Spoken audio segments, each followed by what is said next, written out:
शांति से सुनिए।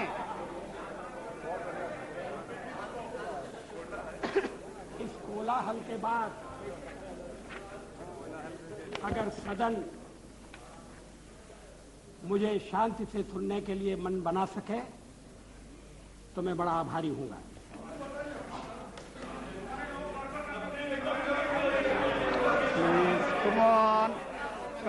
Come on. Yes. मेरे प्रस्ताव पर हुई चर्चा में जिन्होंने भाग लिया है, मैं उन सबको धन्यवाद देना चाहता हूं। ये सदन चर्चा के लिए है, जरूर शांतिपूर्ण चर्चा के लिए, संयमित चर्चा के लिए, तर्कपूर्ण चर्चा के लिए। कुछ मित्रों का प्रश्न था कि कोई चर्चा न हो, तत्काल वोट ले लिया जाए और वो यहां से निकलते ही कुर्सी पर जाकर बैठ जाए। Like a child.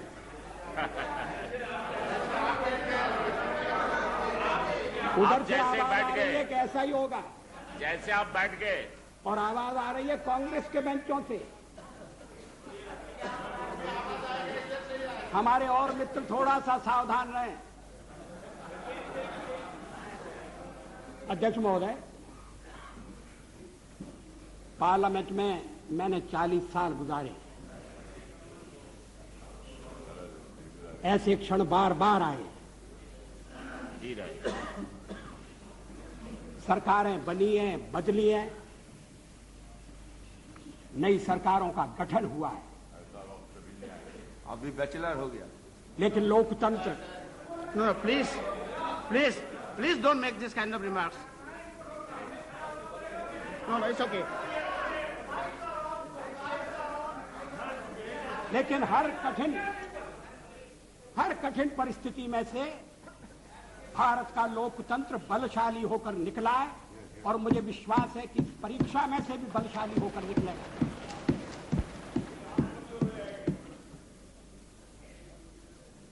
मैंने 40 साल आलोचना की है। आज भी अधिकांश में आलोचना सुनना पड़ी है। मराठी में एक कहावत है, निंदका से घर असावे शेजारी। निंदक नियरे राखिए आंगन कुटी छवाए। निंदा करने वाले को पास में रखना चाहिए। चापलूस नहीं तो बिगाड़ देंगे। अगर निंदक रहेगा तो बिना साबुन और पानी के सफाई करता रहेगा। जिन मित्रों ने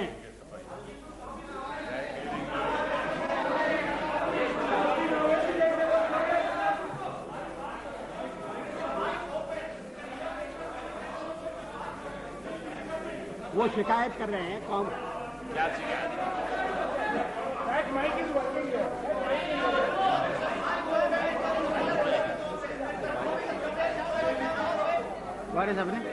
अध्यक्ष महोदय,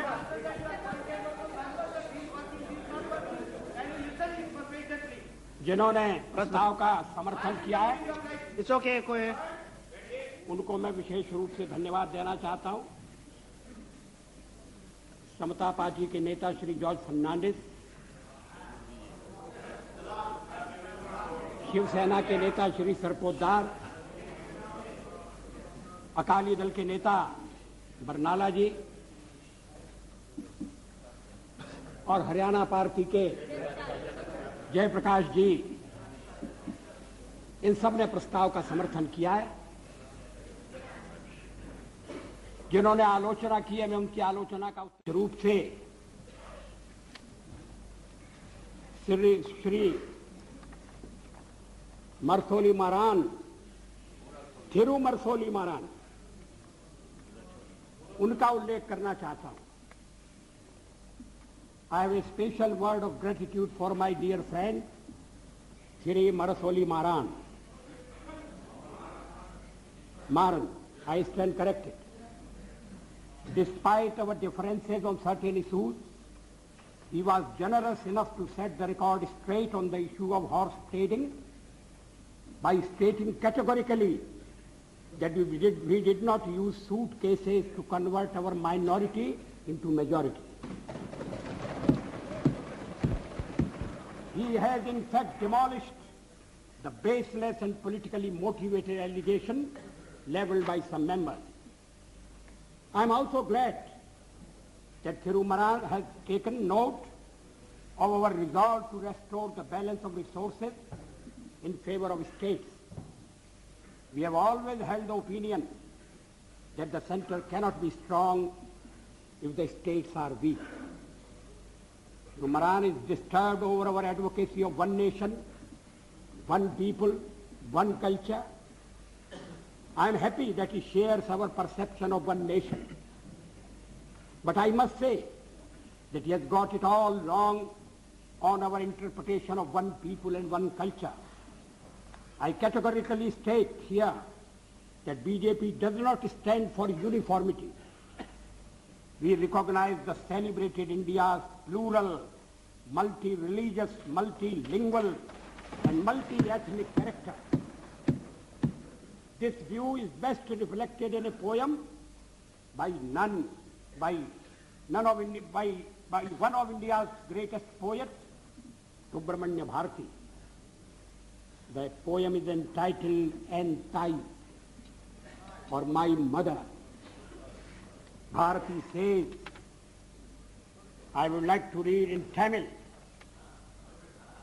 Muppadu Kodi Muhyamuyal Uir Mohipuram Andra Deyal Ivar Chappumoji Padinet Deyal Anil Chindanai Andra Deyal.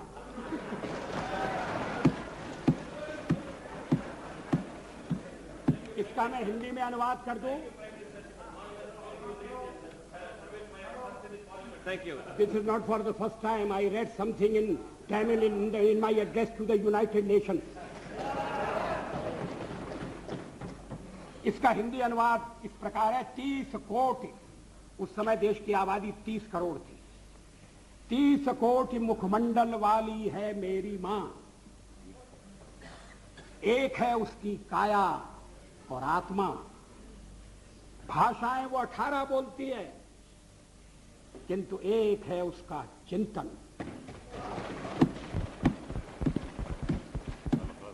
मित्रों, सभा अध्यक्ष महोदय,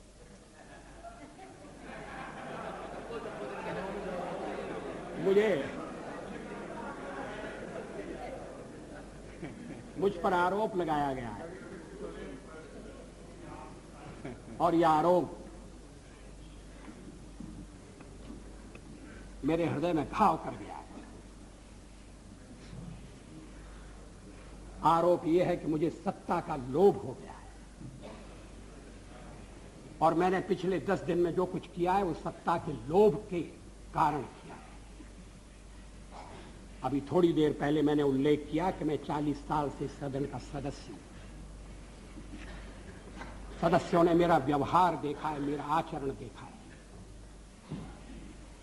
जनता दल के मित्रों के साथ मैं सत्ता में भी रहा हूं. कभी हम सत्ता के लोभ से गलत काम करने के लिए तैयार नहीं. यहां श्री शरद पवार बैठे हैं. जब मेरे मित्र जसवंत सिंह जी भाषण कर रहे थे तो शरद पवार नहीं थे. वो जसवंत सिंह जी कह रहे थे कि किस तरह से शरद पवार ने अपनी पार्टी तोड़कर हमारे साथ सरकार बनाई थी, सत्ता के लिए बनाई थी या महाराष्ट्र के भले के लिए बनाई थी, ये अलग बात है, मगर उन्होंने अपनी पार्टी तोड़कर हमारे साथ सहयोग किया. मैंने तो ऐसा कुछ नहीं किया. बार बार इस चर्चा में इस पर जनाए सुनाई दिया है कि वाजपेयी तो अच्छा है मगर पार्टी ठीक है.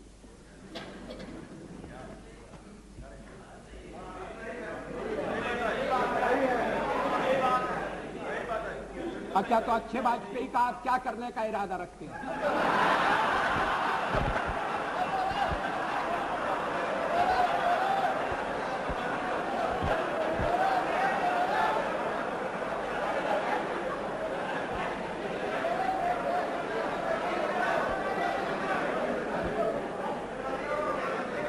अध्यक्ष महोदय, मैं नाम नहीं लेना चाहता, मैं शरद जी का भी नाम नहीं लेना चाहता, लेकिन पार्टी तोड़कर सत्ता के लिए नया गठबंधन करके अगर सत्ता हाथ में आती है तो मैं ऐसी सत्ता को चिमटे से भी छूना पसंद नहीं करता।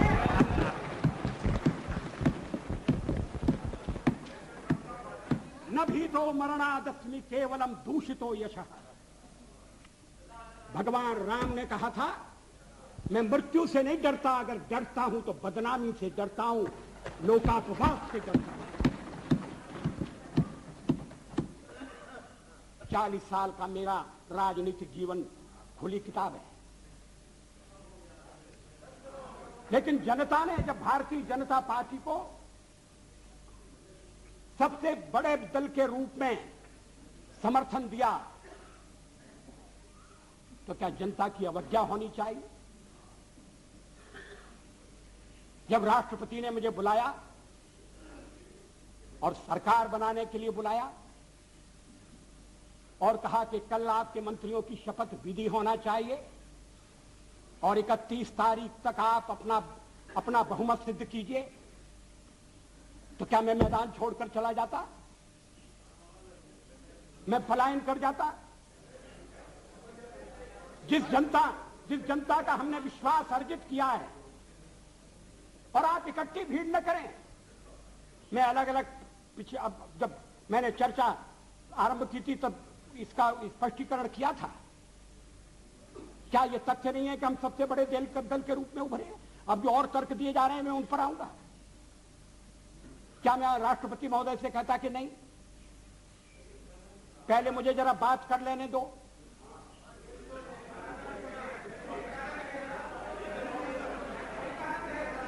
जब वो कह रहे हैं कि कल शपथ विधि होगी और मुझे समय दे रहे हैं 31 तारीख तक का, तो मैंने कहा कि 31 तारीख के जो समय दिया जा रहा है उसका मैं सदुपयोग करूंगा, अन्य दलों से चर्चा करूंगा, उनका समर्थन प्राप्त करने का प्रयास करूंगा, एक कॉमन प्रोग्राम के आधार पर हम आगे बढ़ सकें, इस तरह का वातावरण बनाने की कोशिश करूंगा।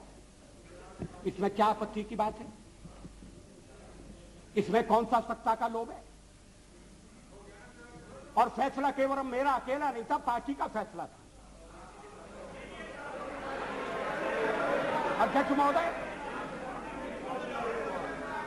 आखिर जब एक बार 31 तारीख शक्ति परीक्षण के लिए तय हो गई, और शक्ति परीक्षण पार्लियामेंट में ही हो सकता है, राष्ट्रपति भवन में या राजभवन में हो, या तो इसका तो हमने कभी प्रतिपादन नहीं किया, तो सदन की बैठक बुलाना जरूरी था। सदन की बैठक में राष्ट्रपति का अभिभाषण जरूरी था। हम तो कोई और भी काम रख सकते थे, कम से कम राष्ट्रपति को उनके अभिभाषण के लिए धन्यवाद देने का काम तो रख ही सकते थे। लेकिन ऐसा आपने ऐसा नहीं होने दिया, और मैंने भी संदेह पैदा हो इसलिए इस बात पर जोर नहीं दिया। जल्दी से जल्दी पहला अवसर, और इसलिए 27 तारीख और 28 को आज फैसला होने जा रहा है। हम बल दे सकते थे कि नहीं, हमें 31 तक का समय दिया गया है, हम कुर्सी पर बैठे रहेंगे। अध्यक्ष महोदय, कमर के नीचे वार नहीं होना चाहिए, नियत पर शक नहीं होना चाहिए। मैंने ये खेल नहीं किया है, मैं आगे भी नहीं करूंगा। लोकतंत्र एक व्यवस्था है। अब कहा, अब गिनाया जा रहा है आपको कितने % वोट मिले। हमने जो वेस्टमिनिस्टर की पद्धति अपनाई है उसमें वोट नहीं गिने जाते हैं, प्रतिशत नहीं देखा जाता है, उसमें सीटें देखी जाती हैं। दोनों काम साथ नहीं हो सकते। ये कोई लिस्ट पद्धति वाला प्रोपोर्शनल रिप्रेजेंटेशन नहीं है। और मैं इस पद्धति के दोषों को पहले से इंगित करता रहा हूं। कभी कभी ऐसा हो सकता है कि जिस दल को देश में बहुमत न हो वो दल अधिक सीटें लेने में सफल हो जाए। कभी कभी ऐसा भी हो सकता है कि वोट ज्यादा हो और सीटें कम हो। 1% वोट के अंतर से केरल में संयुक्त सरकार बनी, एक सरकार हट गई। 1% वोट का फर्क था। अब ये जो सीटों का अंतर है इसको मानकर चलना पड़ेगा। अब इस समय आप कहें आपके वोट कितने, तो फिर मैं गिनाता हूं आपके अलग अलग वोट कितने, और वो गिनती आपके लिए घाटे की गिनती होगी। लेकिन आप कह रहे हैं कि नहीं हम तो इकट्ठे हो रहे हैं। किस लिए इकट्ठे हो रहे हैं? क्या देश में स्थिर सरकार देने के लिए इकट्ठे हो रहे हैं? जवाबदेह सरकार देने के लिए इकट्ठे हो रहे हैं? मैं फिर उसको दोहराना नहीं चाहता। आपका अभी तक कार्यक्रम नहीं बना है।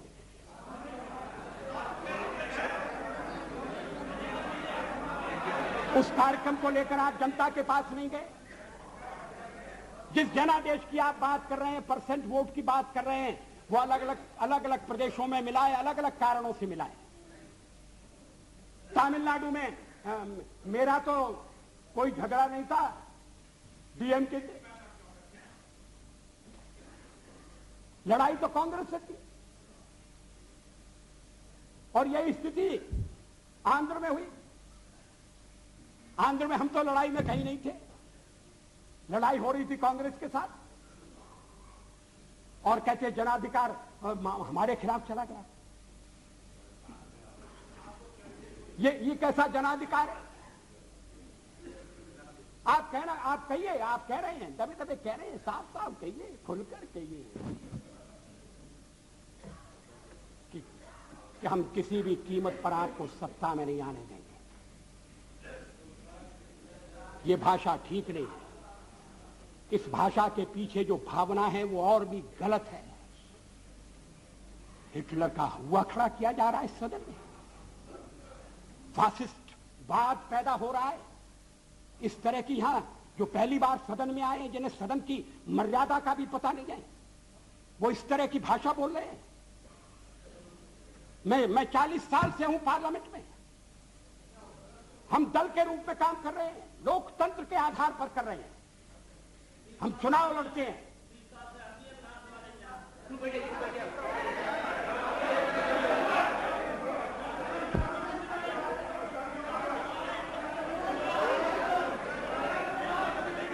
प्लीज अध्यक्ष महोदय, please have patience to listen. गठबंधन बनाकर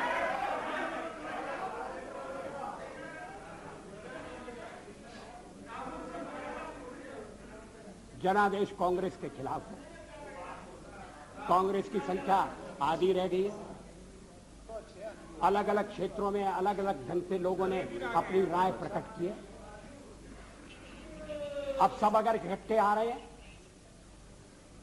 और कांग्रेस का समर्थन प्राप्त कर रहे हैं, और कांग्रेस समर्थन देने को तैयार है। कल मेरे मित्र श्री जॉर्ज फर्नांडिस ने जो कुछ कहा, मैं उसको दोहराना नहीं चाहता।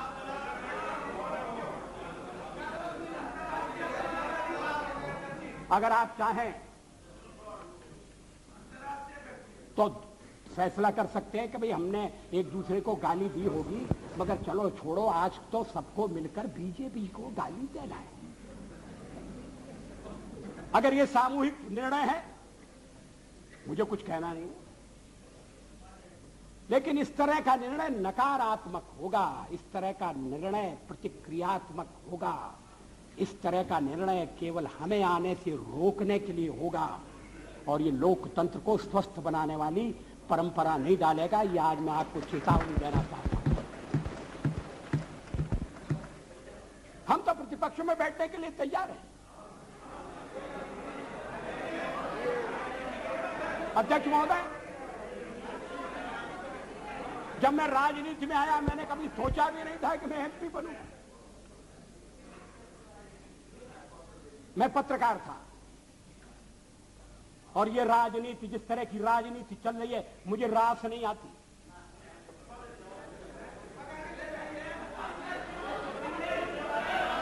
मैं छोड़ना चाहता हूं मगर राजनीति मुझे नहीं छोड़ती।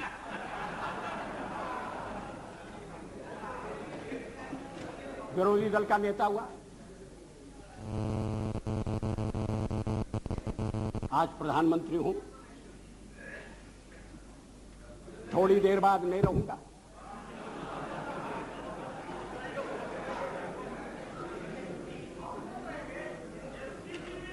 प्रधानमंत्री बनते समय कोई मेरा हृदय आनंद से उछलने लगा, ऐसा नहीं हुआ।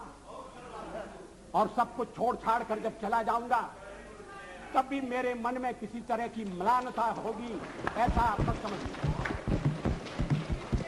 लेकिन फिर मैं कुछ मुद्दों को उठाना चाहता हूं। मेरे हमारे फिर एक दूसरा आरोप लगाया जा रहा है, आरोपों की झड़ी लगाई जा रही है। आपने अनेक महत्वपूर्ण मुद्दों को छोड़ दिया। राष्ट्रपति के अभिभाषण में राम मंदिर की चर्चा नहीं है, 370 धारा समाप्त करने का उल्लेख नहीं है, और शादी ब्याह के समान कानून बनाने के बारे में भी जिक्र नहीं है। आपने स्वदेशी का भी परित्याग कर दिया। और ये बातें इस तरह से कही गई हैं जैसे ये बातें कहने वाले हमारे इस परित्याग से बड़े दुखी हैं।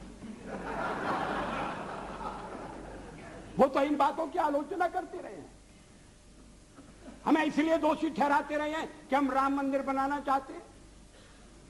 370 हम खत्म करने की बात कर रहे हैं, हम देश की एकता कैसे कायम रखेंगे? शादी ब्याह का समान कानून हो, भले ही संविधान में लिखा हो, भले ही सुप्रीम कोर्ट ने मोहर लगा दी हो, आप कैसे कह सकते हैं? और आप कहेंगे तो आप देश की एकता के तोड़क होंगे। और हम अगर कहते हैं कि नहीं, ये हमारे इस समय के कार्यक्रम में नहीं है, हाँ इस समय का इसलिए कि हमें बहुमत नहीं है। हाँ सही है, कोई छुपाने की बात नहीं। बहुमत मिलने से करते आखिर हम बहुमत के लिए लड़ रहे हैं। ये है cat out of bag, now cat is out of bag. आखिर हम बहुमत, आखिर हमें जो जनमत मिला है, अगर आपको उस जनमत ने स्वीकार कर दिया है तो हमें भी पूरी तरह स्वीकार नहीं किया। हम तो बहुमत चाहते थे लेकिन बहुमत हमें नहीं मिला। अब हम सबसे बड़े दल के रूप में उभरे हैं तो हमारा प्रयास है कि कोई आम सहमति से कोई चीज बने, कोई चीज चले। और इसीलिए हमने विवाद की बातों का उल्लेख नहीं किया। इस पर क्या आपत्ति है? अभी यूनाइटेड फ्रंट बनने जा रहा है, बहुत अच्छा, बन गया तो बहुत अच्छा। अभी कार्यक्रम बनने वाला है, वो भी बन गया। तो क्या उस कार्यक्रम में मार्क्सिस्ट पार्टी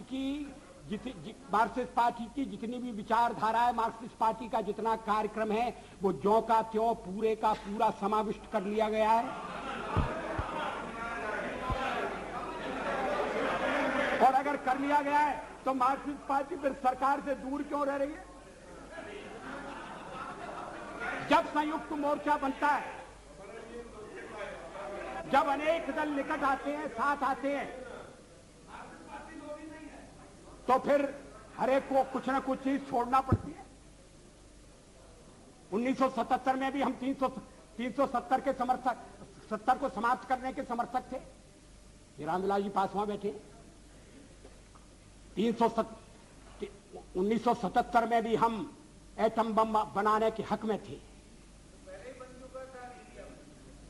लेकिन हमने जब देखा कि लोकतंत्र पर संकट आया है, बाकी की सारी बातें इस समय एक तरफ रखने की जरूरत है और लोकतंत्र को बचाने की आवश्यकता है। इमरजेंसी के कारण लोकतंत्र खतरे में पड़ा था, देश एक जेल खाने में बदल गया था। हमने कहा कि मिलकर चलें और इस आने वाले अधिनायकवाद को रोकें। किसी ने हमको उस समय नहीं कहा कि आप 370 कहां छोड़ आए,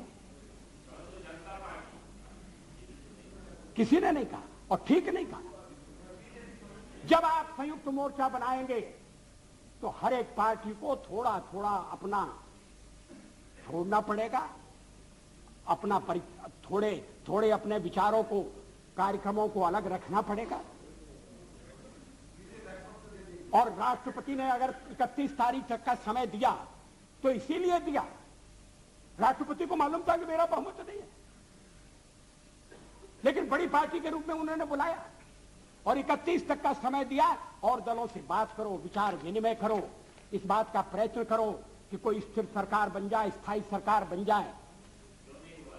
ये और देशों में भी होता है और ये होने लगा था, इसलिए कि आपने सबसे ज्यादा टांग अड़ाई।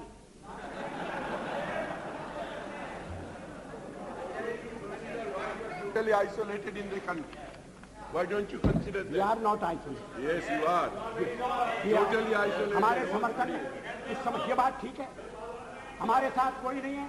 और फिर जब हम कहें कि हमारे साथ अकाली दल है जो अभी चुनाव जीत कर आया है, He is not pro BJP, he is anti Congress. That is why he is. you are pro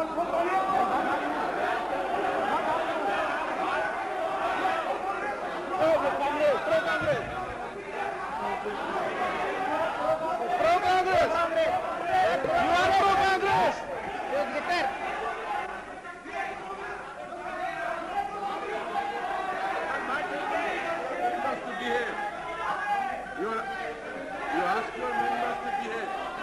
You are here 40 years, I am also here for 25 years.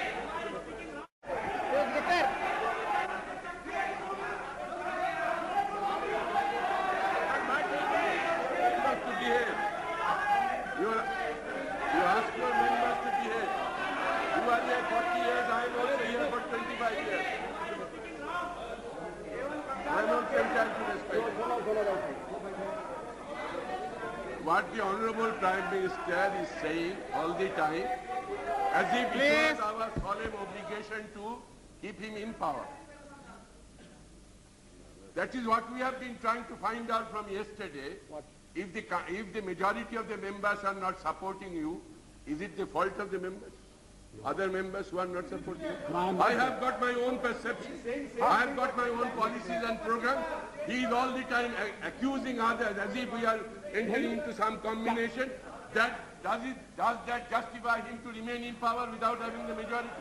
Is this the way you are?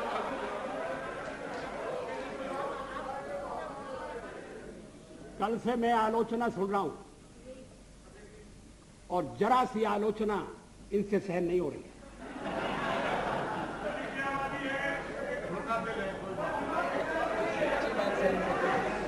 अगर मतदाता ने किसी एक दल को स्पष्ट बहुमत नहीं दिया तो क्या मेरा दोष है? और हमें सबसे बड़ी पार्टी के रूप में काम करने का अवसर दिया क्योंकि लोग परिवर्तन चाहते थे, ये भी हमारा दोष है। मेजॉरिटी। Acharya please. अध्यक्ष महोदय, मैं पश्चिम बंगाल की बात नहीं कर रहा हूं, मैंने कल उसका उल्लेख किया था। किस तरह से सीटें घटी है, किस तरह से वोट घटे, वो बात अलग है। Come back to power with 2/3 majority. Don't forget. For the fifth मगर time. कम हुआ। For the fifth time. I think it's It's okay. world record. Mr. Chatterjee, please. Let the Prime Minister speak. अध्यक्ष महोदय, ये बात मेरी समझ में नहीं आती। अरे आप साफ हो जाओगे भाई। Please. कि जो दल अलग अलग चुनाव लड़े थे, About the point. जो दल अलग अलग चुनाव लड़े थे, एक दूसरे के विरुद्ध चुनाव लड़े थे, वो अब साथ आने के बाद ये कह रहे हैं कि मैंडेट मिला है बीजेपी के खिलाफ, नहीं लड़ी और उसके लिए 82% लोगों ने वोट दिया है। ये विचित्र तर्क दिया जा रहा है। आप यूनाइट कर चुके हैं, ये बहुत अच्छी बात है, हमारे सामने नहीं। आए बस क्लासरूम बांधता है, हाँ चढ़ा करता है। देखो 2 दफा जीत का है, दो पार्लियामेंट जीत का है। But the Prime Minister to ill or not to ill? मैं आज Dada, you. May I ask Mr. Bajpayee, Dada, they don't listen to you. what is that Why you I'm want? trying to help them, they don't listen. Why do you want? What do you want? You wanted till 31st. What is that you propose? आप तो आ जाओ.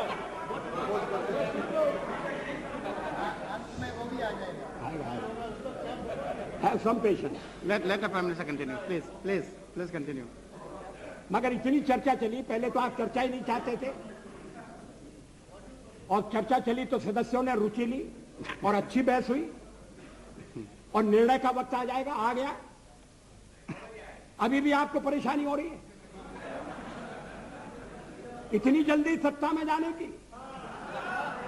मुझे वो दिन याद है जब जनता party को तोड़कर आप चौधरी चरण सिंह जी को साउथ ब्लॉक ले गए थे और उनकी कुर्सी के पीछे खड़े होकर आपने फोटो खिंचवाया.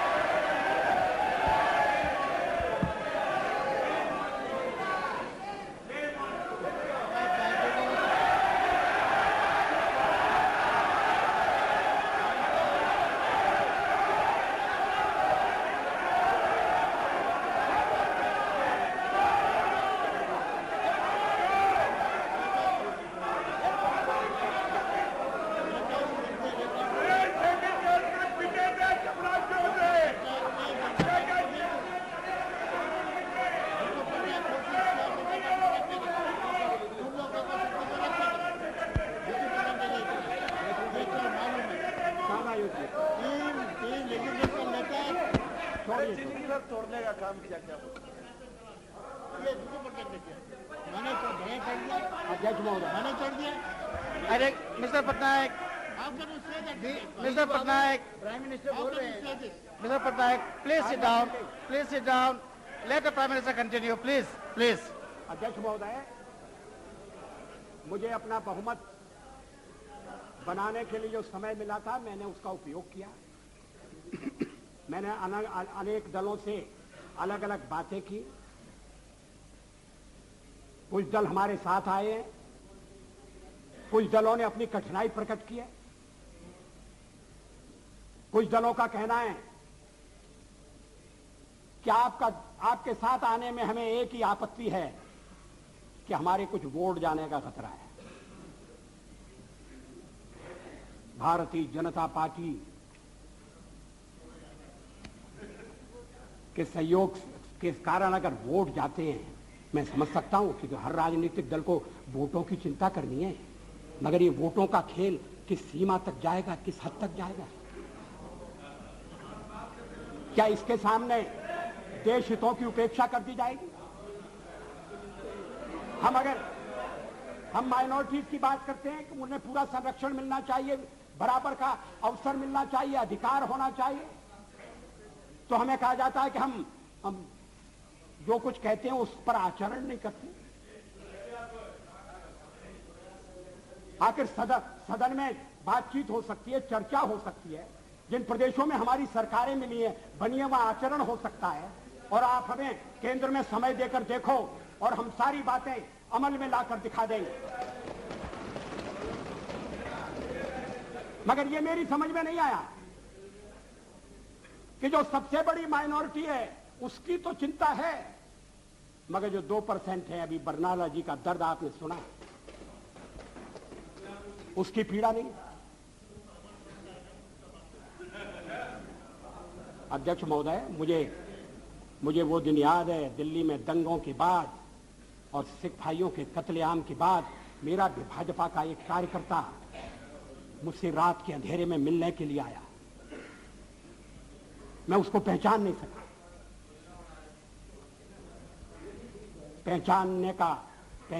सका क्योंकि उसके बाल कटे हुए थे, उसके केश कटे हुए थे, दाढ़ी कटी हुई, केश कटे हुए थे. मैंने कहा तुम वही हो, तुमने ये क्या रूप बनाया,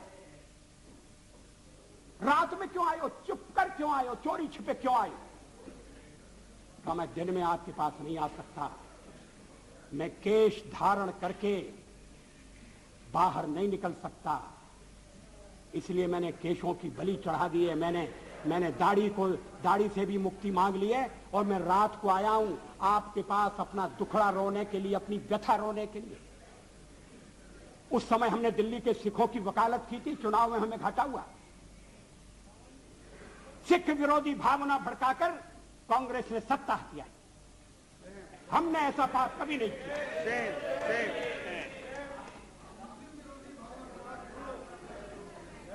दोनों गलत है, मगर आप सिखों पर हुए अत्याचार की निंदा नहीं करते, नहीं करते। बिल्कुल करते हैं, नहीं 10 साल बहुत बार किया है, हाउस में किया है, कितने बार किया है। पार्लियामेंट में कब किया, हाउस में कब अभी किया? सारे अपराधी पकड़े नहीं गए। Number of times, number of times we raised this issue. Why is making such allegation? मुलायम जी,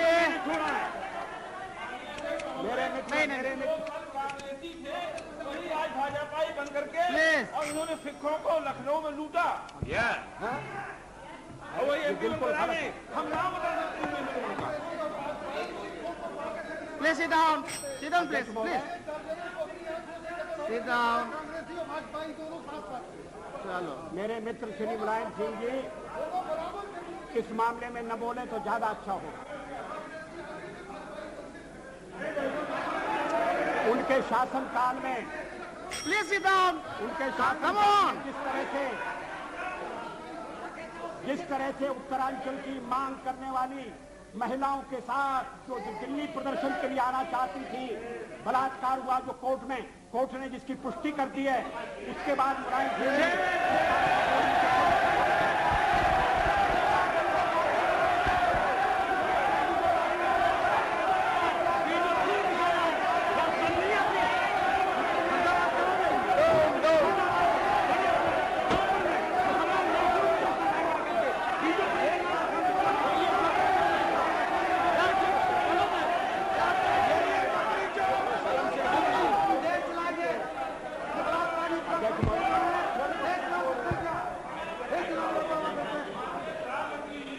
सूरत की चर्चा करें जहां भाजपा के लोगों ने मुसलमान लोगों को रखा हुआ है।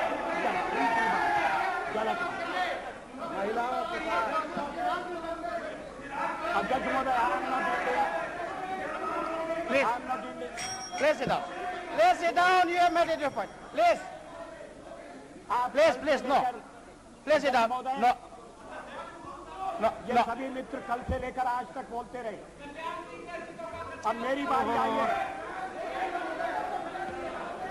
अब मेरी बारी आई है तो ये मेरा मुंह बंद करना चाहते हैं, ये होने वाला नहीं है। और अगर संख्या बल के आधार पर ये करने का आप प्रयास करेंगे तो हमें सदन के बाहर ये विचारों की लड़ाई ले जाना पड़ेगी।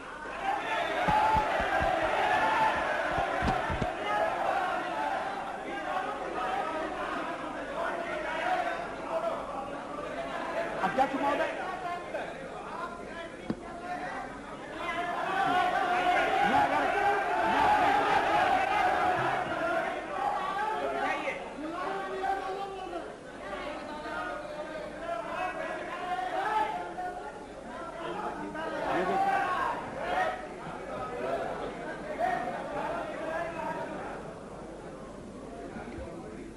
अध्यक्ष महोदय,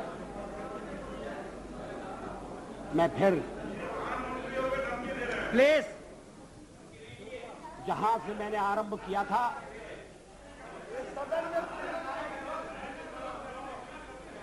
वहां अपने भाषण को ले जाना चाहता हूं। देश में ध्रुवीकरण नहीं होना चाहिए, न सांप्रदायिक आधार पर, न जातीय आधार पर, न राजनीति ऐसे दो खेमों में बंटनी चाहिए कि जिनमें संवाद न हो, जिनमें चर्चा न हो। देश आज संकटों से घिरा है और ये संकट हमने पैदा नहीं किए। जब जब कभी आवश्यकता पड़ी संकटों के निराकरण में हमने उस समय की सरकार की मदद की है। उस समय के प्रधानमंत्री नरसिंह राव जी ने भारत का पक्ष रखने के लिए मुझे विरोधी दल के नेता के नाते जेनेवा भेजा था और पाकिस्तानी उसे देखकर चमत्कृत रह गए। उन्होंने कहा कि ये कहां से आए हैं, क्योंकि उनके यहां विरोधी दल का नेता ऐसे राष्ट्रीय कार्य में भी सहयोग देने के लिए तैयार नहीं होता, वो हर जगह अपने सरकार को गिराने के काम में लगा रहता है। ये हमारी परंपरा नहीं है, ये हमारी प्रकृति नहीं है। और मैं चाहता हूं ये परंपरा बनी रहे, ये प्रकृति बनी रहे। सत्ता का खेल तो चलेगा, सरकारें आएंगी जाएंगी, पार्टियां बनेगी बिगड़ेंगी, मगर ये देश रहना चाहिए, इस देश का लोकतंत्र अमर रहना चाहिए। क्या ये आज के वातावरण में कठिन काम नहीं हो गया है?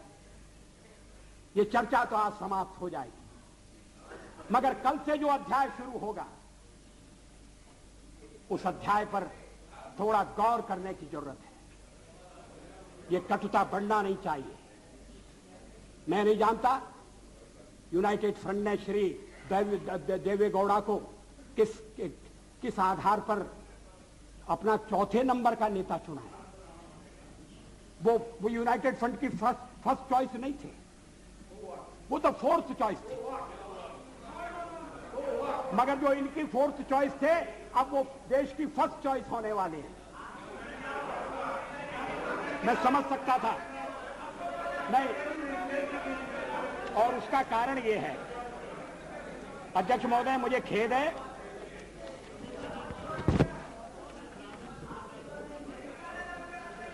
मुझे खेद है कि इस चर्चा में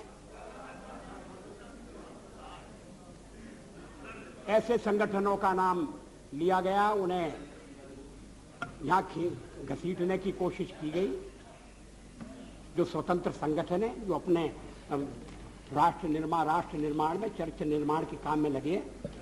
मेरा इरादा, मेरा उल्लेख आरएसएस से है। आरएसएस के विचारों से किसी का मतभेद हो सकता है, लेकिन आरएसएस पर जिस तरह के आरोप लगाए गए, उन तरह के आरोपों की कोई आवश्यकता नहीं थी। और कांग्रेस पार्टी में और दलों में भी आरएसएस के रचनात्मक काम के लिए लोगों के दिलों में आदर है, सहयोग है। अगर वो दुखियों की बस्ती में जाकर काम करते हैं, अगर वो जाकर आदिवासी इलाकों में शिक्षा का प्रसार करते हैं, तो इसके लिए उनका अभिनंदन होना चाहिए, इसलिए उनको पूरा सहयोग दिया जाना चाहिए। अध्यक्ष महोदय, और यूनाइटेड फ्रंट में भी आप जिन्हें नेता बनाने जा रहे हैं श्री देवेगौड़ा जी, वो भी आरएसएस की अच्छाइयों से परिचित हैं और आरएसएस की प्रशंसा कर चुके हैं।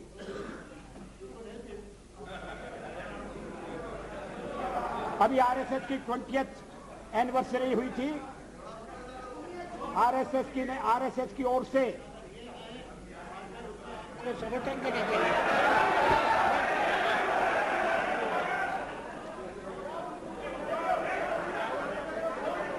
अध्यक्ष महोदय,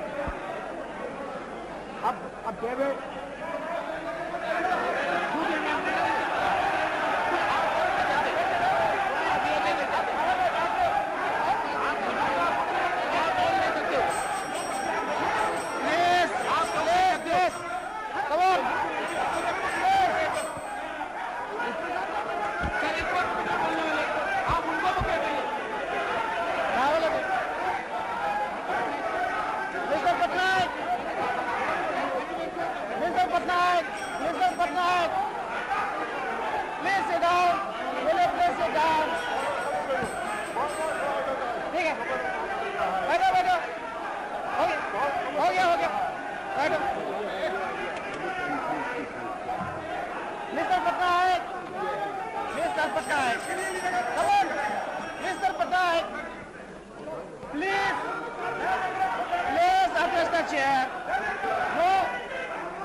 अरे क्या हो रहा है?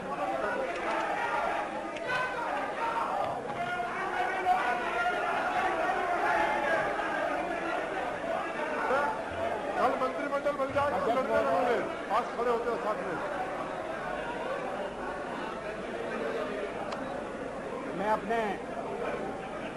मैं अपने दल के सदस्यों से कहना चाहता हूं। हो गया भाई, हो गया। Enough, enough. No, it's enough. Enough. ये एक और था जिसमें हमारे दलित कितने थे, ये नहीं है।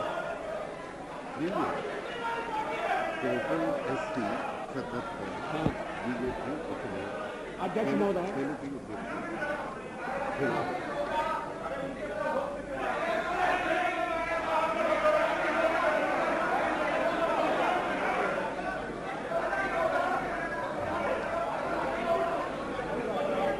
अध्यक्ष महोदय,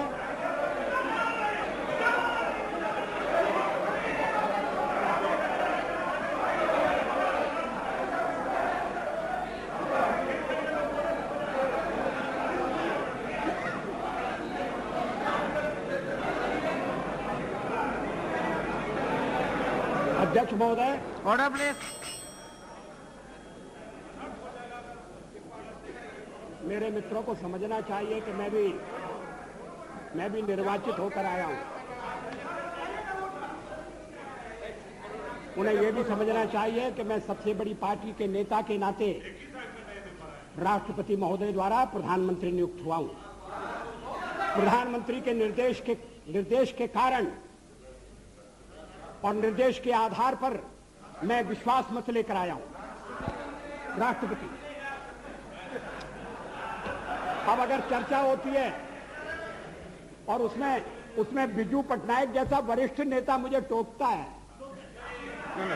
Please, Mr. Patnaik, you don't have to react for everything. Mr. Patnaik, you are the one of the senior most leaders of the country. Please, you don't have to react for everything. अध्यक्ष महोदय, मैं इस बात का उल्लेख कर रहा था कि इस देश में जो देशभक्त हैं, विवेकवान हैं और जो अंतःकरण से भारत का भला चाहते हैं, वो आरएसएस के संपर्क में आए। वो जानते हैं कि संगठन देश हित की सेवा के लिए समर्पित है। और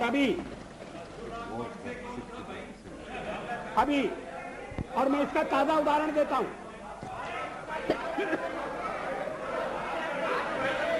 मैं इस बात का उल्लेख नहीं कर रहा कि चीनी आक्रमण के बाद पंडित नेहरू के नेतृत्व में रिपब्लिक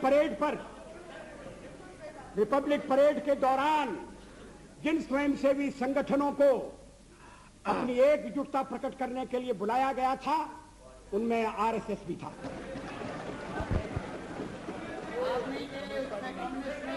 स्वर्गीय, उसमें कम्युनिस्ट नहीं थे। कम्युनिस्ट तो क्या भूमिका अदा कर रहे थे मैं कहना नहीं चाहता। श्री लाल बहादुर शास्त्री के जमाने में वो भी भारत के प्रधानमंत्री थे, लोकप्रिय प्रधानमंत्री थे।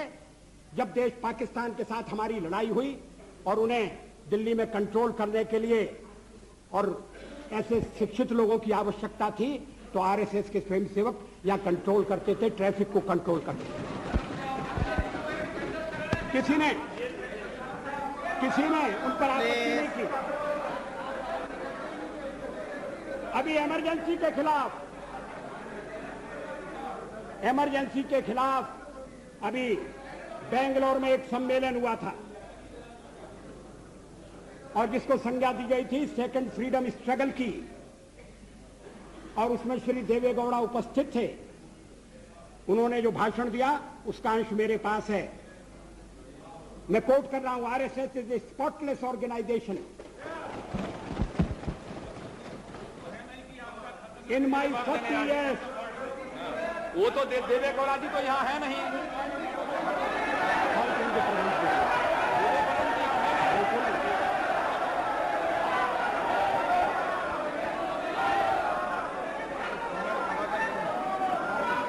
Speaker sir, allow the Prime Minister to speak. जल्दी महोदय क्या होगा, क्या करें, ये तो पढ़ा जाए। Allow the Prime Minister to put forth the facts.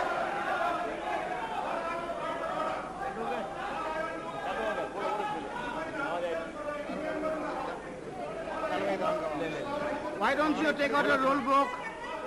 Why don't you take out your procedure of the...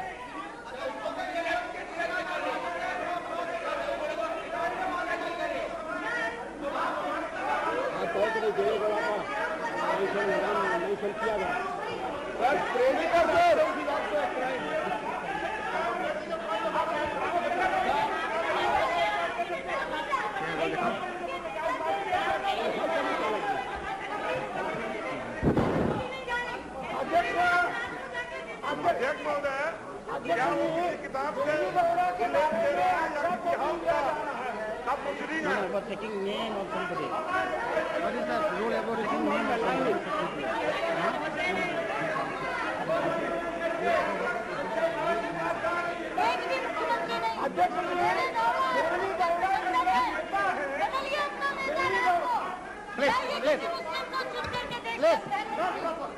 I will come to you. I'll come to you. Yes, mister. Please, I have given floor time. Let us listen. Mr. Speaker, sir. Please. Mr. Loda. Justice Loda. I have given time to him. He'll come to you. Mr. Speaker, sir, I just want to draw your attention. Please, madam. Any member in this house has every right to quote any document provided. You were quoting previously. Just a moment, let me finish. Right? Mr. Speaker, sir, but without any document, before authentication and before your prior permission, and that too, if any person is absent about him, nothing should be made public because he has no right to reply to this house, sir. Therefore, the Honorable Prime Minister, who was telling that he is having 40 years... Come on, under what rules? So, he is quoting one document. Your point of order is under what rules? I said already... Come on. Under Rule 115, sir, the member which is once misquoting and directing this and unnecessarily making this allegation against Mr. Davegaula having no evidence and the recording is absolutely false and fabricated. He is trying to malign Mr. Davegaula in a manner that he is trying to make confusion among the United Front. That is his intent. And the Minister could not go because he was talking below today. He is very much going to the debate. Sir, again I am drawing the favorite Mr. Speaker in Bangalore. We can authenticate the statement of Devegaula where he said about RSS, Nishkalanka Charitrena Devegaula. I can give you Kannada Prabha to Indian Express and it is authenticated. It is quoted from newspaper. What is happening in it? What is happening in it? Wait, Speaker, sir, it's not published in almost all the newspapers of Karnataka.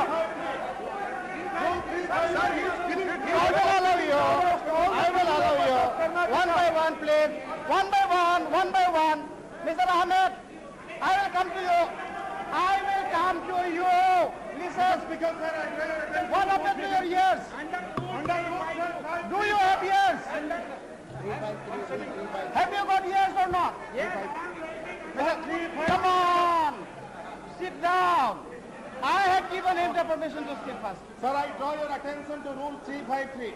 No allegation of a deformity or it is not an allegation made by a member against any person unless the member has given adequate advance notice to the Speaker and also to the Minister concerned so that the Minister may be able to make an... No, not only Minister, members also.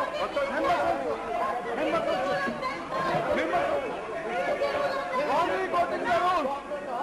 Members also. Therefore, sir, I just can any member, chair can assist us also in this matter. So the chair can assist also, can any member... Yes, exactly. Rule पढ़ते नहीं है, एक rule 353 पढ़ा। अरे rule पढ़िए ना, आप पढ़ा रहे हैं। ठीक है। आप पढ़िए ना। हमने मैं आ रहा हूँ 353। आप पढ़ लीजिए 353। What are the statements Prime Minister is telling? Is that established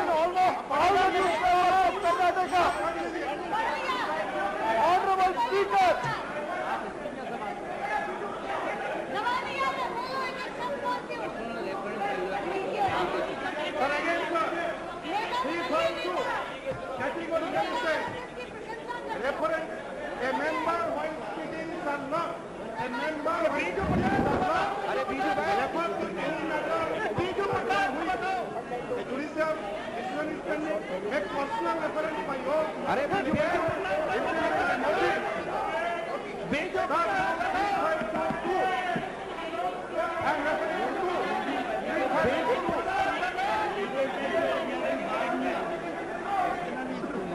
Rule 3522.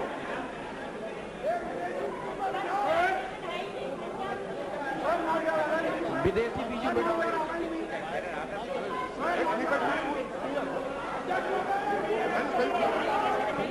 Yes. Have you finished? Mr. Jena, have you finished? Anyway, you have finished. Honorable Speaker, the rule 353. Let us listen to him. Sir, the rule 353 is very clear. No allegation of Questions to be divided, to be decided. You know, I think it will be. I don't like to give a final ruling on that. If the Prime Minister can avoid it at the moment. Yes. I'm sorry. Will you allow me to? Yeah, Prime Minister. अध्यक्ष महोदय,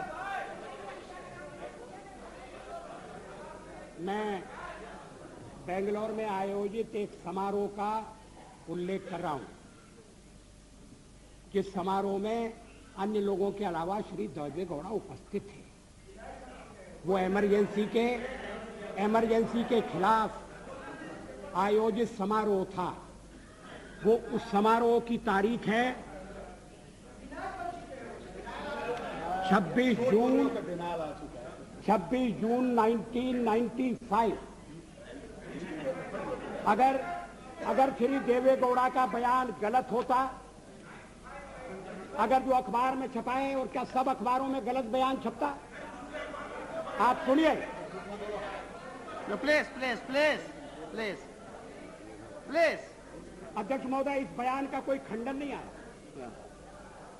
श्री देवेगौड़ा अगर इस बयान को गलत समझते, अगर ये मिस रिपोर्ट हुआ है, तो खंडन भेज सकते थे, क्लैरिफिकेशन भेज सकते थे। ऐसा तो उन्होंने नहीं किया। अब अध्यक्ष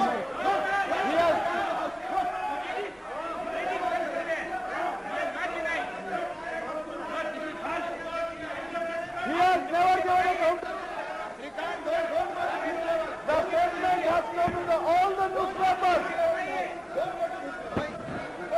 It has come to almost all the newspapers of Karnataka.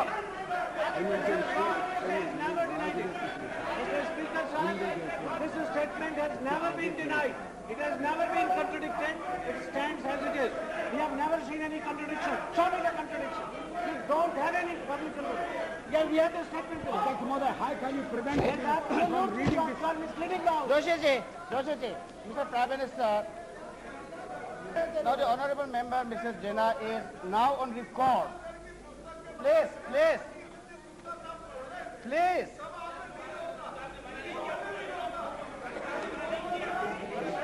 अरे सुनो भाई,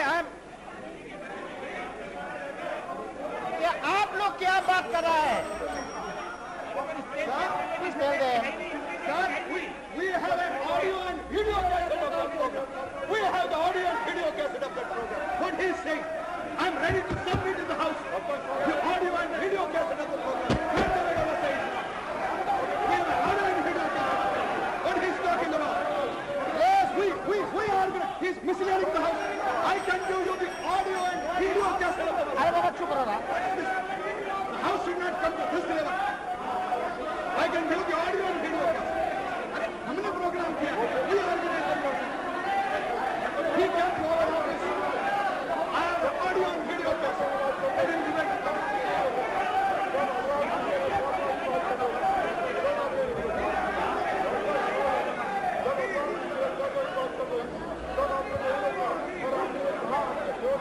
Misleading the House. Sir, we are on the program. We have voting कराइए अरे बैठिए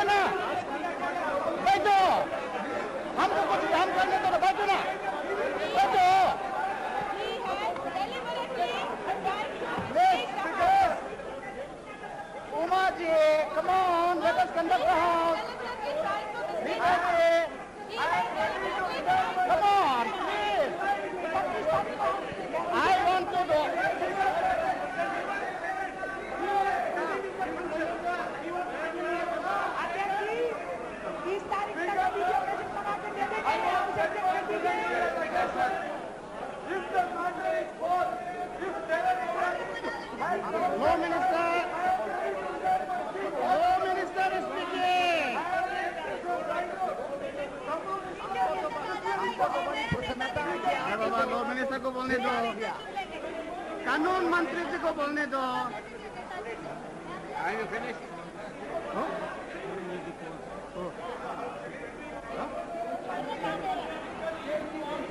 भाई साहब एक और तो आप विरोध करते हैं सर, एक और आप जो भी आ रहे थे We have already contradicted. We have already contradicted, but if the Prime Minister wants to read, let him read. जो आरएसएस का प्रशंसा करे, आरएसएस की शाखा में गया हुआ है। Okay. All right. If the Prime Minister, if the Prime Minister is willing to authenticate the document, go ahead.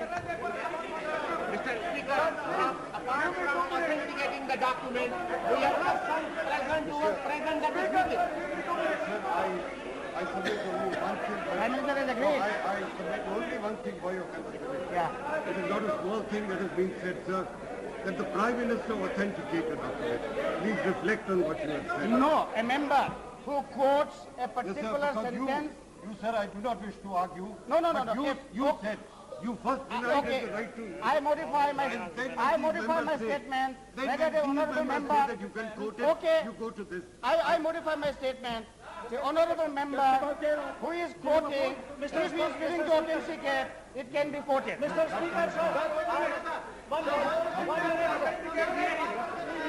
No. No. No. Will you kindly hear me for 2 minutes? Mr. Speaker, I insist that you hear us.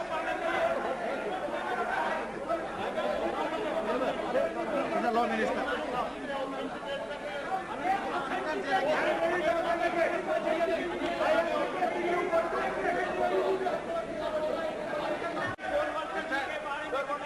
I have allowed the Prime Minister to quote it. Yes. He can quote. And he is doing it as a right, not by grace of anyone. He is reading this document as a matter of right, not as a matter of grace from anybody. I have allowed you, sir, to quote.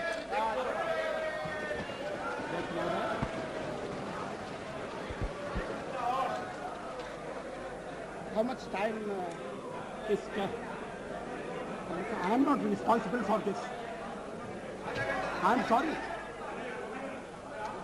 I must have my say. मैं यहाँ किसी की कृपा से नहीं आया हूँ और किसी कृपा से नहीं बोलूंगा।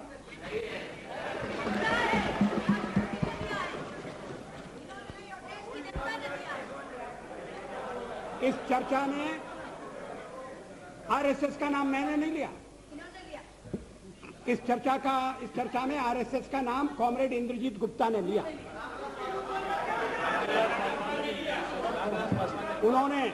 उन्होंने आरएसएस के साथ हमारे संबंधों का भी निरूपण किया।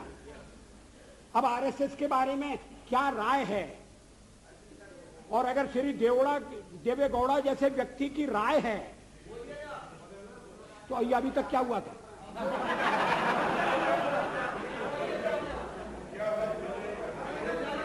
अध्यक्ष महोदय, और बीच में ये कहा गया कि ये गलत है, और उस समय मैंने निवेदन किया कि 26 जून 1995 का फंक्शन है, 1995 का 1977 के बारे में। Who were present at that function Please. are present in the House. Please, let the Prime Minister speak. You must have confidence in your Prime Minister.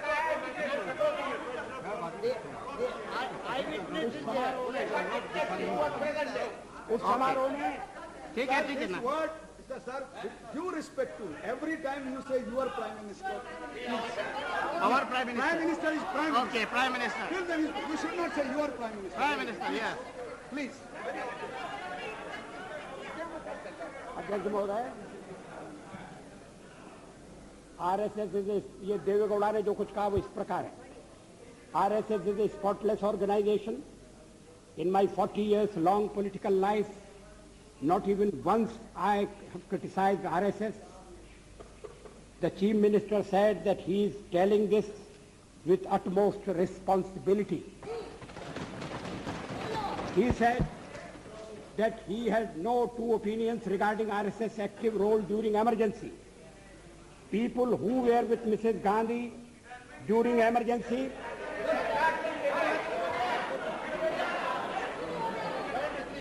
who praised her,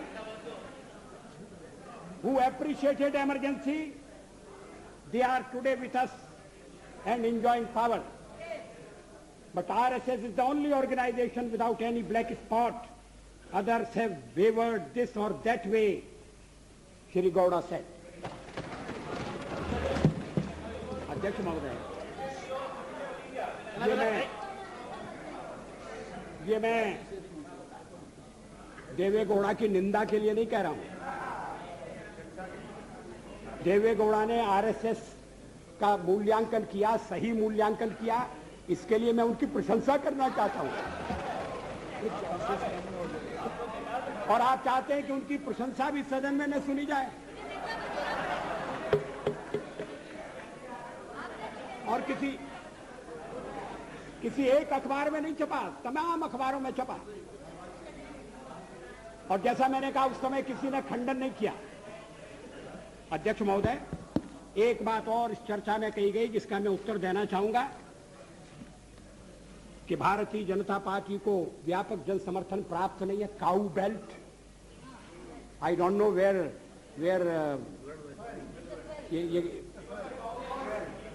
ये काऊ बेल्ट है, cow belt का समर्थन है। जो काऊ belt जिससे कहा जाता है उसको इस तरह से सदन में उल्लेखित करना, किस क्षेत्र की आप बात कर रहे हैं? हरियाणा में हम हरियाणा में जीते, हमने कर्नाटक में समर्थन प्राप्त किया है। और ये ठीक है कि केरल में और तमिलनाडु में हम उतने शक्तिशाली नहीं है, मगर हमारा संगठन है। पश्चिम बंगाल में भी हमें 10% से थोड़ा कम वोट मिला हुआ है।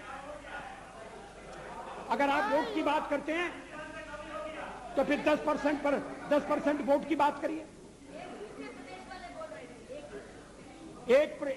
इस सदन में एक एक व्यक्ति की पार्टियां, एक एक व्यक्ति की पार्टी, और वो हमारे साथ हमारे खिलाफ जमघट करके और हमें हटाने का प्रयास कर रहे हैं। उन्हें प्रयास करने का पूरा अधिकार है, मगर है वो एक व्यक्ति की पार्टी। एकला चलो रे,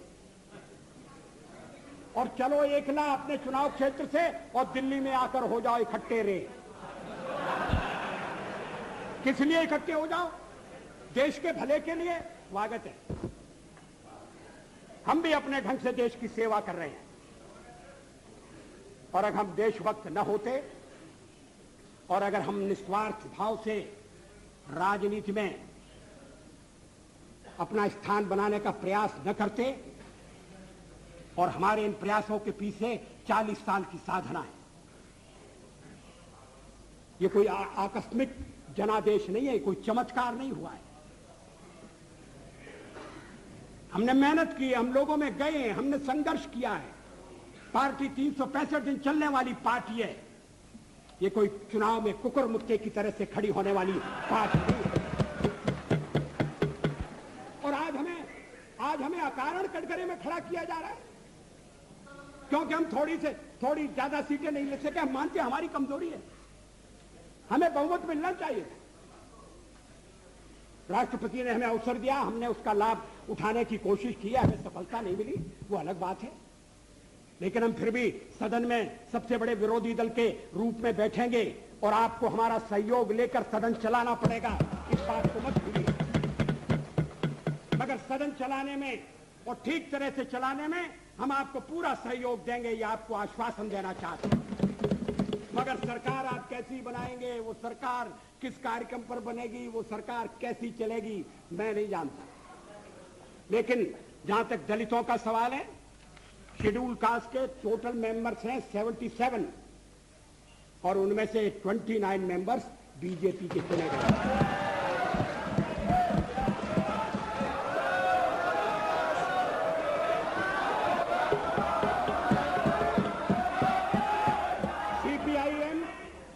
सीपीआईएम के 5 मेंबर हैं, सीपीआई 1 मेंबर है, कांग्रेस 15 मेंबर है, जनता दल 7 मेंबर है और सबसे ज्यादा हमारे मेंबर हैं।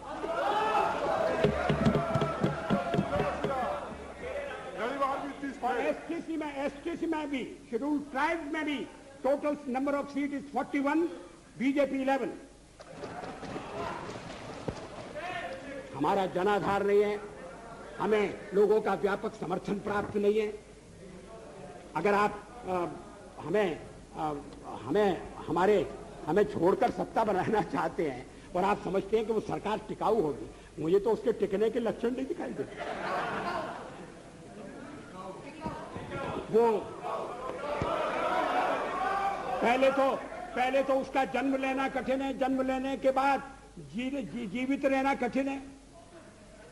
और ये सरकार अंतर विरोधों में घिरी हुई देश का कितना लाभ कर सकेगी, ये एक प्रश्नवाचक चिन्ह है। हर बात के लिए आपको कांग्रेस के पास दौड़ना पड़ेगा और जब आप उन पर निर्भर हो जाएंगे, अभी तो मैं नहीं जानता, पहले चर्चा हुई थी, कुछ शर्तें लगाई जा रही, फिर चर्चा हुई कि कोऑर्डिनेटिंग कमेटी बनाना पड़ेगी। फ्लोर पर भी हम लोग कोऑर्डिनेशन करते हैं, उसके बिना तो सदन नहीं चलता। आप सारा देश चलाना चाहते हैं, बड़ी अच्छी बात है, हमारी शुभकामनाएं आपके साथ हैं।